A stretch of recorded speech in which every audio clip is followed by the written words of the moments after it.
space. An endless tapestry of stars reaching toward infinity. Scattered through its vastness are 100 billion planets on which life theoretically could exist. If only 1% of that life is intelligent, there could be 1 million civilizations out there. And of that million, it is conceivable that one discovered the secrets of space travel. It is possible that ancient astronauts went in search of life beyond their own world and found it on the planet Earth. The existence of other intelligent beings in the universe intrigues the men of tomorrow's science, the exobiologists, students of life in outer space. Dr. Harold P. Klein of NASA's Ames Research Center. The knowledge that this kind of life that we know of in this planet is not the only one will have very profound influence, whether that other life is more advanced or less advanced than we are. The very knowledge that life can originate spontaneously will have, I believe, very profound effects on the thinking of man in terms of what he is and what his role is in the universe. Now, it has been suggested by other people that maybe life on Earth was brought here by a visitor from another planet. Dr. James Lawless. While this possibility is remote, it certainly can't be excluded on the basis of the results which we have found. If ancient astronauts did land here, what effect would they have had upon early Earthmen? Perhaps they were worshipped, feared, loved. Perhaps they brought gifts, a new world of knowledge, or simply the principle of the lever. If we accept the premise that beings from another civilization visited here ages ago, then some of the mysteries of our past take on a new and startling light.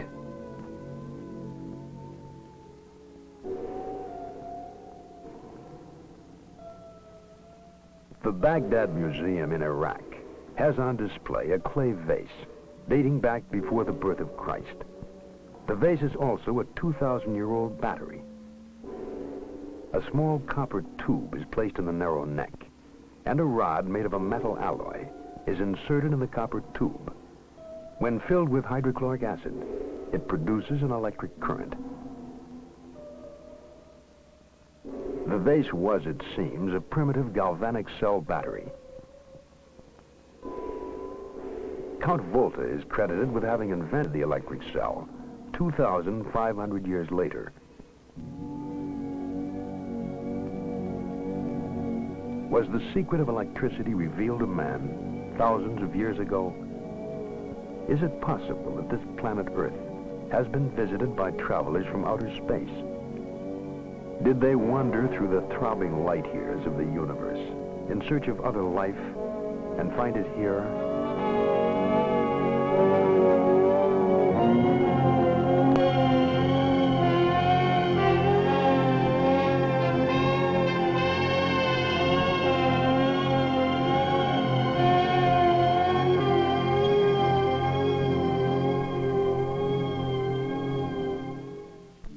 There are places on this planet where life exists almost unchanged since antiquity. Less than 3 decades ago, machines descended from the skies to land in a remote region in the South Pacific. The primitive inhabitants were puzzled and frightened by the invasion. The visitors were light-skinned creatures who didn't hunt or fish, yet never lacked food. They came from heaven. They had to be gods. They were, in fact, American servicemen, sent to construct airfields and military installations during the Second World War. When the war was over, they went home, back into the skies. The natives began making straw and bamboo fetishes resembling airplanes. To this day, they scan the heavens day and night, watching and waiting for the return.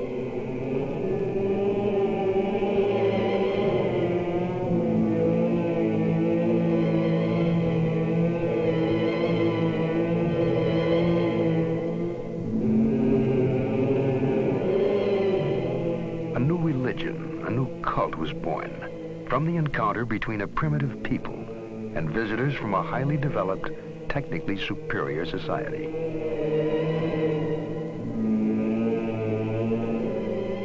All men were at one time primitive. It is possible to imagine that our own forebears may well have reacted in the same way to visitors from outer space.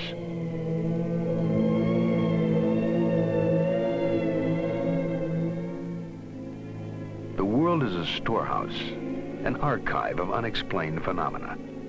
Gigantic creations, in effigy of what? To appease or acclaim whom? Early stone carvers left silent records for their descendants, to tell us something, but not quite enough. Statues modeled after strange beings, statements to the scope of their awesome powers.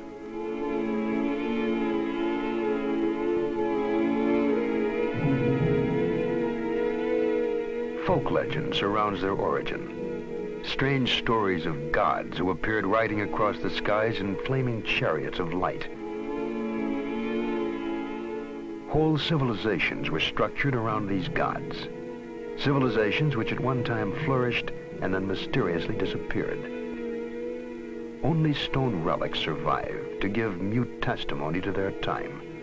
Their true history has been the cause of much scientific inquiry and romantic speculation.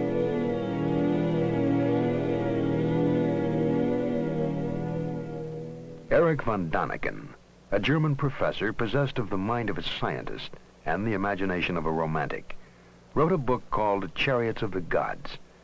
He stated that sometime in the distant past, man was visited by intelligent beings from outer space. What in olden times might have been heresy is today intriguing speculation. Von Däniken traveled to all corners of the world, gathering evidence in support of his theory. Or is it a theory? Judge for yourself. Istanbul, the city on the Golden Horn. Here stands the Palace of Topkapi. A curious set of maps are kept here, which were found in the Orient by the Turkish Admiral Piri Reis. The oldest of these maps dates back to approximately the 1st century AD. They are most likely copies of still earlier maps. As astronauts high above Cairo, we would view the Earth in the configuration seen on the old maps. The outlines of the modern maps are the same as the pattern visible on the Piri Reis charts. Another map in the collection shows a region which is still largely unexplored, the Antarctic. The existence of Antarctica as a continent was only established in the 19th century, and it wasn't even explored until 1911 by a Norwegian, Roald Amundsen. The map dates from 1532, a time when the techniques and basic equipment were unavailable to determine longitude. The question lingers. What was the source of information?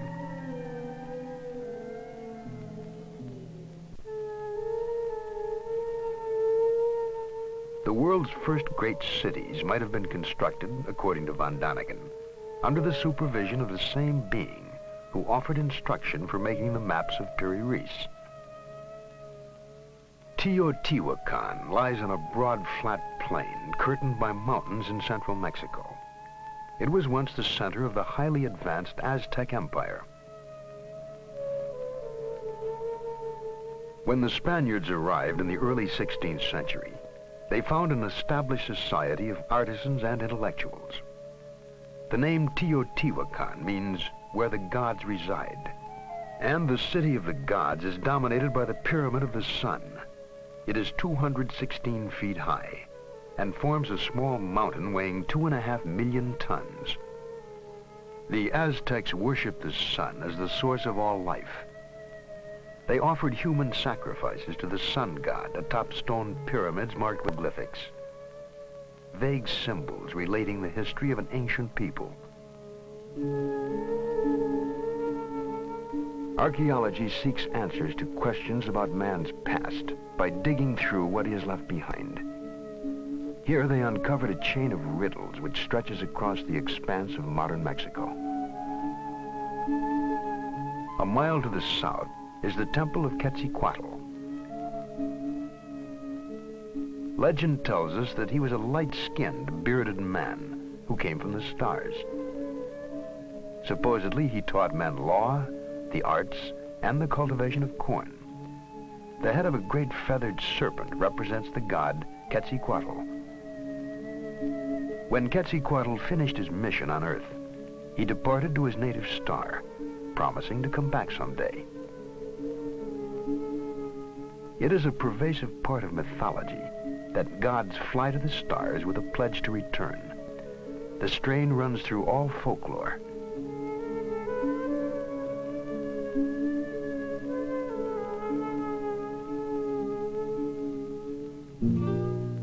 The ruins of the deserted city of Tula rest about 20 miles from Teotihuacan. It was one of the cities supposedly linked in legend to a ladder hung in the sky. Monumental sculptures stand as silent watch over the remains, guardians of an eternal mystery. They appear to be warriors, dressed alike, wearing unusual helmets. They carry some sort of box-like unit on their chests. Perhaps they are weapons or communications equipment. Unrecognizable tools or controls are clasped in their hands.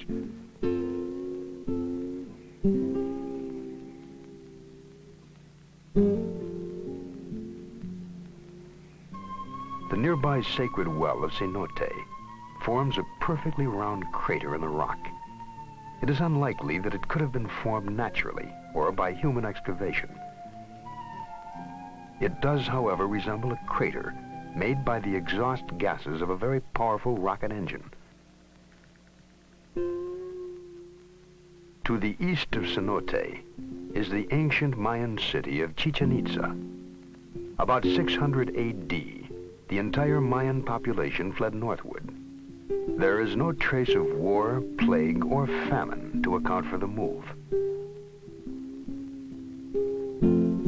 Outstanding astronomers, Mayans calendared the year by constructing a central pyramid with 365 steps. They also developed a formula to predict eclipses without ever knowing about the revolution of the Earth, Moon, and Sun. There is no way of telling how they discovered these secrets, but von Daniken believes that some ancient astronaut may have told them of the solar system in which they lived. A stone relief portrays a god in a helmet with projections resembling antennae. The Mayans named their patron Kukulkan. In every 6,000 years, the Mayan calendar is off by only one day. Such was the gift of Kukulkan.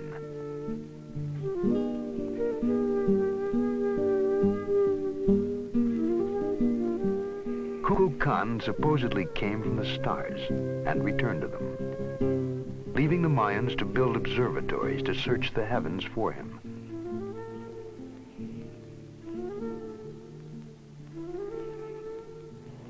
Perhaps with our modern observatories and telescopes, we are still searching for Kukulkan and Quetzalcoatl, who deserted to ancient skies. Modern science examines the heavens in search of information. Data, according to Dr. Werner von Braun, that gives us perspective on our own brief existence in the firmament. I think it is important to remember that distant stars are not only far away from us in terms of miles, but life on other planets can also be very far away from us in terms of time. The Earth is believed to be approximately 5 billion years old, and if you condense mentally these 5 billion years into 1 year, then the presence of men on this Earth would be about 1 minute out of that 1 year, and the period since man understood radio and was capable of effectively communicating with heavenly bodies outside of the Earth would only be approximately 1 second out of that year. So if you want to communicate with another heavenly body and intelligent life thereon, you have to reach that other heavenly body also at a time when these people have invented the radio and know how to operate it and have their receivers going, so to speak. But we had no receivers going, even a mere 50 years ago. We were too busy with the steam engine and the biplane. Dr. Harold Klein. It is highly possible that advanced civilizations have in the past, or may in the present, try or have tried to contact us, to survey us, to watch us. We cannot rule that out. We have no indications of that. It may be equally possible that a really intelligent society has watched us for some time, has looked us over and decided, based on our activities, that this planet is beneath their dignity, so to speak, and is simply not worth bothering with. Quite possibly we were too backward to bother with, but we have come a long way in a short time, and we are prepared to reach out into the universe. Writer and sociologist Eric Hoffer suggests a reason for our return to space. He wrote, "I always felt that man is a stranger on this planet, a total stranger. I always played with the fancy, maybe a contagion from outer space is the seed of man. Hence our prior occupation with heaven, with the sky, with the stars, the gods, somewhere out there in outer space. It is a kind of homing impulse. We are drawn to where we came from."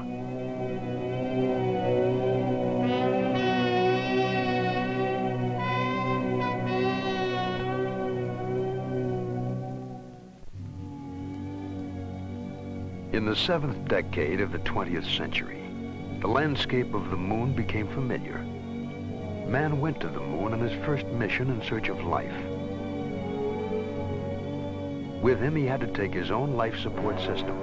He was encased in a portable environment, susceptible to deadly radiation. If space travelers from another planet were to visit Earth, they too might find the environment hostile, if not deadly. They too would have to travel as self-contained units. But whatever their basic forms, in appearance they may have resembled modern astronauts. On a rocky ledge in the Sahara Desert is a drawing estimated to have been painted there over 15,000 years ago. If not an astronaut, then what is this floating apparition?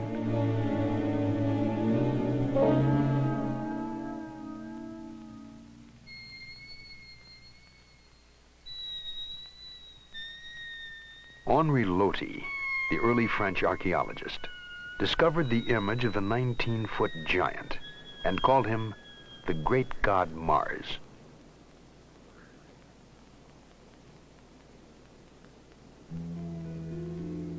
Across the Mediterranean, at Valcominica, near Brescia, Italy, rock paintings have tried to tell their story since before recorded time.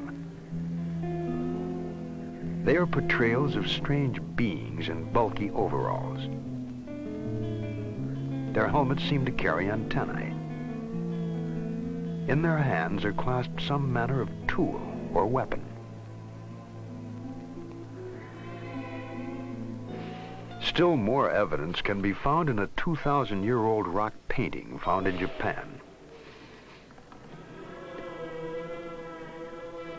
In the rough, rocky countryside of northwest Australia, there are scores of rock paintings which date back far in time. Drawings which are probably some of the earliest messages from prehistoric man. Sketches represent the activities of one Gina, a legendary goddess of the Milky Way. She too came from heaven to instruct the children of Earth. Von Daniken believes there were models, possibly even one model for all the deities found recorded in rock.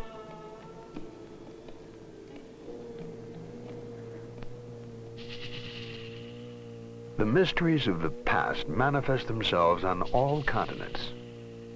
Within the depths of a temple in the ancient Mayan city of Palenque in Central America, Von Daniken came upon a stone relief of what is apparently a man, seated in a capsule, watching something intently.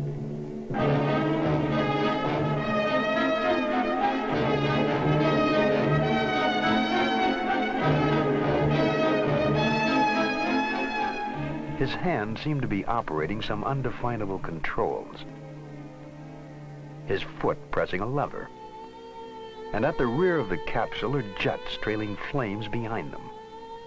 He seems to be dressed for the job, in trousers with a broad belt, a sort of jacket, tight-fitting at the wrists. The chair is well upholstered to absorb the shock of acceleration.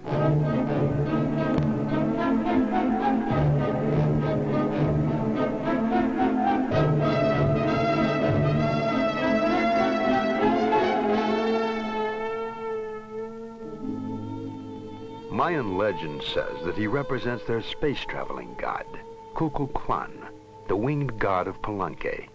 He was carved sometime in the 7th century.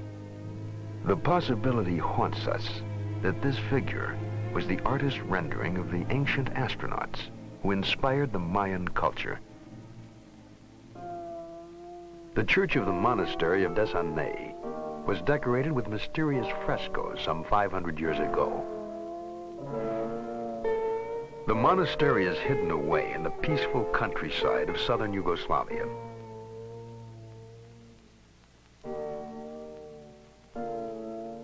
High above the chapel, almost out of sight, the fresco silently challenges our minds with its startling story. It depicts what may have been the first air battle to be witnessed by man, almost 500 years before the known discovery of flight.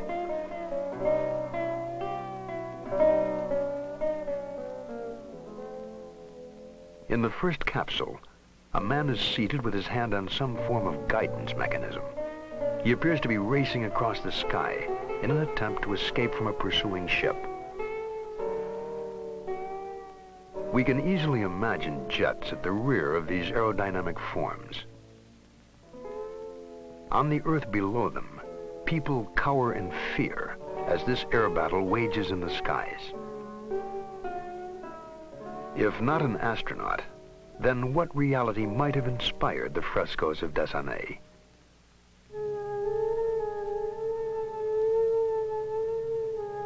Myths, legends, legacies of ancient man have not all been lost in ambiguous reference. History is the scribe of man. There are records in cuneiform, Sanskrit, Amharic, Tibetan, and languages which have not yet even been deciphered. New texts are constantly being discovered. Some, like the Dead Sea Scrolls, are readily understandable to scholars. Translating other fragments of written history is laborious and time-consuming. Only a minute fraction of surviving texts have actually been transcribed.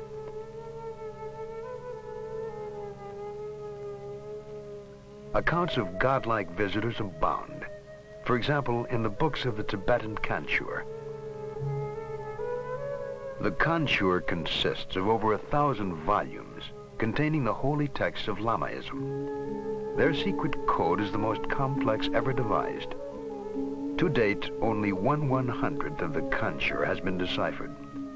The resulting translations are full of references to gods appearing in the sky, of the luminous pearls and transparent spheres in which they lived. Once the books have been further deciphered, they may well yield much more information about mysterious space visitors.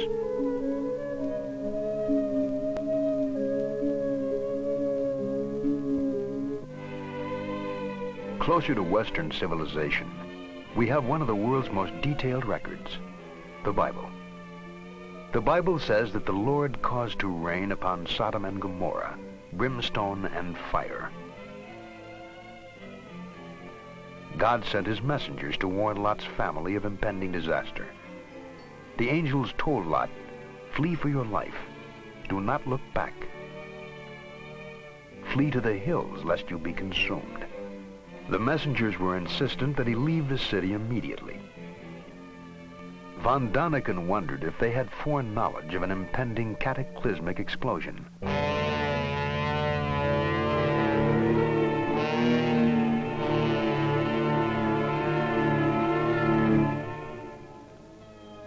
It appears certain that Sodom and Gomorrah were leveled, laid waste at a single stroke. All traces of the communities have disappeared. So complete was the destruction. The report of the catastrophe ends. Then he looked down and beheld, and lo, the land went up like the smoke of a furnace.